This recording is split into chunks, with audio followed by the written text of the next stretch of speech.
with the requirements of the Mwongozo policy, which speaks to how laws relating to state corporations should be made with respect to corporate governance and composition of our state corporations. However, the bill also ensures that the requisite qualifications and competencies required in the board have still been maintained.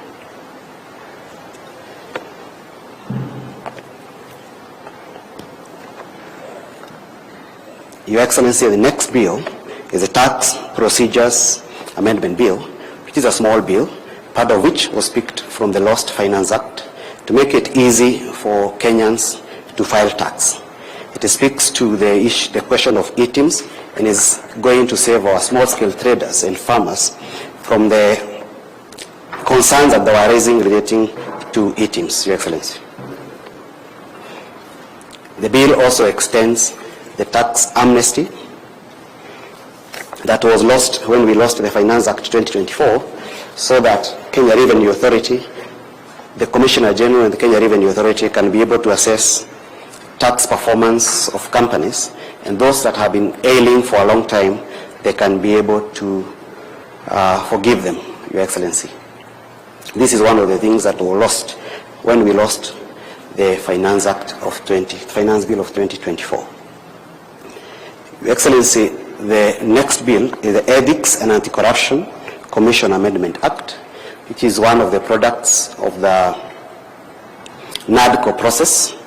The bill provides that the chairperson of the Ethics and Anti-Corruption Commission must be a person who can hold the office of a judge of a high court in Kenya. That is in keeping with the functions of the Ethics and Anti-Corruption Commission, which requires a person of such standing. However, Your Excellency, conscious of the current composition of the EACC, the bill provides for a transition mechanism to allow the current office holder to stay there until the end of their term, Your Excellency, so as not to bring in unnecessary disruption in the fight against corruption.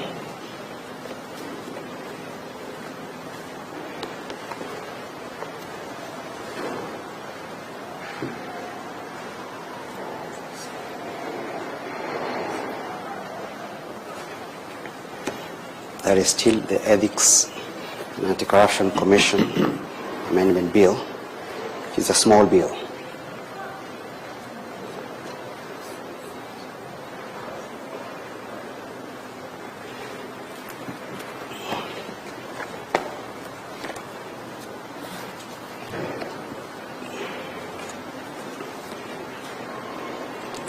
Excellencies, these are the other copies of the Tax Procedures Amendment Bill, which is also a small bill, Your Excellency, which is incorporating part of what was lost in the Finance Bill of 2024.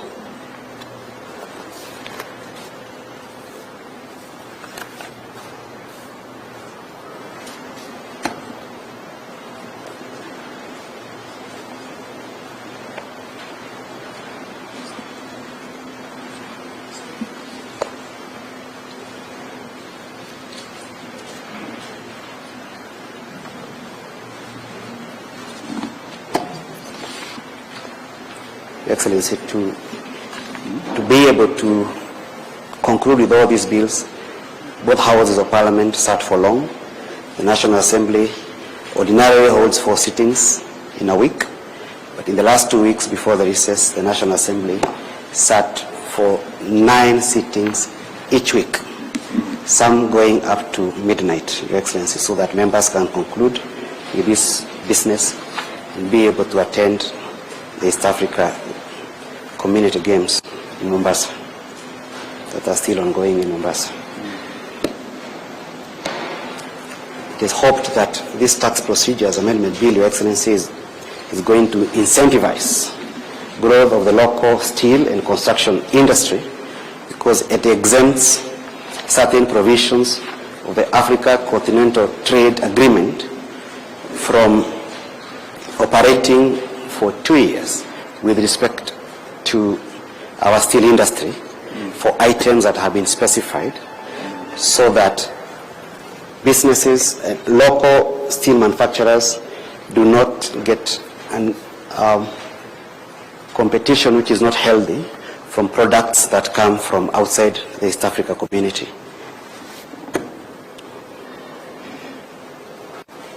Your Excellency, these are the other copies of the tax Laws Amendment Bill. The Tax Laws Amendment Bill, Your Excellency, amends 4 pieces of statutes. That is the VAT Act, the Income Tax Act, the Excise Duty Act, and the Miscellaneous Fees and Levies Act. With respect to the Income Tax Act, Your Excellency, the bill will ensure that Kenyans will now enjoy the full benefits of the affordable housing levy, since they will be given a tax holiday for those who are paying that levy, Your Excellency, so that it is not part of the gross of the tax. Okay.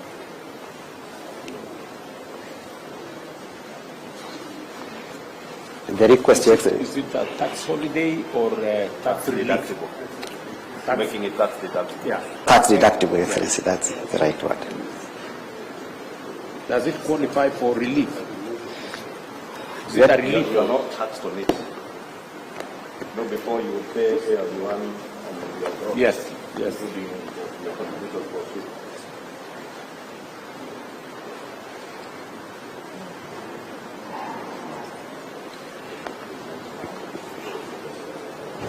Your Excellency, this one also ensures that Kenyans also gain from some of the items that were lost in the Finance Bill of 2024, including our tea farmers, because it will be recalled that part of the concern has been that the sacks and the cartons that are used to pack our tea still attract heavy duty, and now that has been removed, Your Excellency.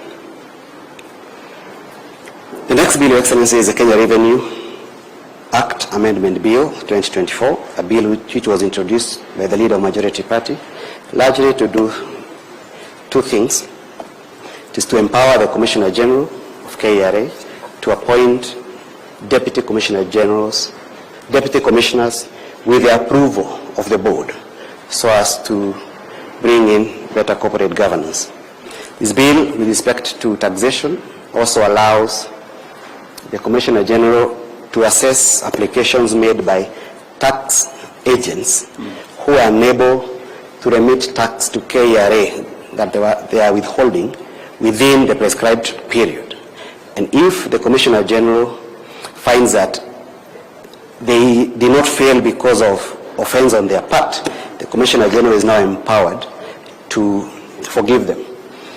And the bill specifies the instances. The bill finds that it is possible that an agent will not be able to remit tax because of force majeure.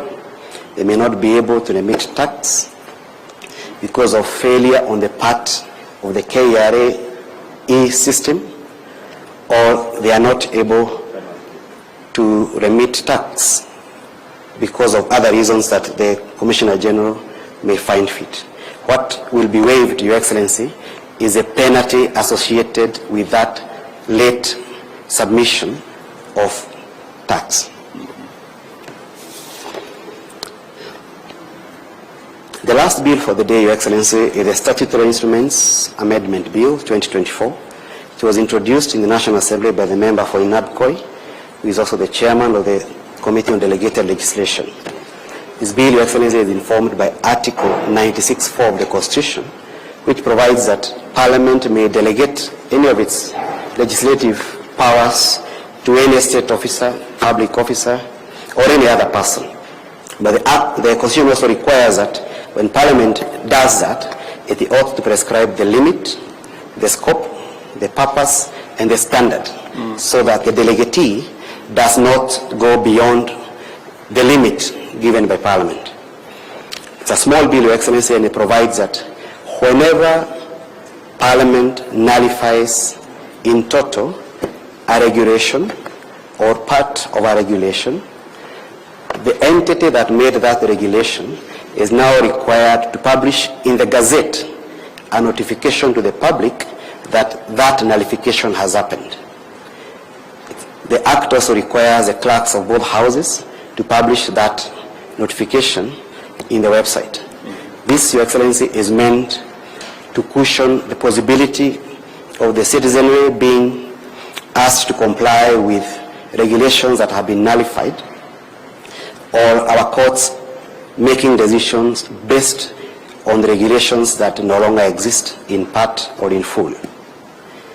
The second and final part of that bill, Your Excellency, speaks to the limit of the penalty that may be given to a person who contravenes regulations. Currently, Your Excellency, the Statutory Instruments Act limits that to not more than 20,000 shillings, and both houses of Parliament thought that was too low and may lead to non-compliance. Therefore, this bill, Your Excellency, increases that limit to a maximum of 1 million, so that persons who have power to make regulations may now increase penalties for any offences. Would it have been better, to say a percentage instead of a figure? Because that figure, 1 million in another 10 years, may again have a problem. Excellency, I seek your leave to join the rest. Thank you, sir. So, done. Thank you, Excellency. We now request you to give a copy of the 7 Acts of Parliament to the team led by Prime Cabinet Secretary on the executive side, and then to National Assembly led by the Speaker.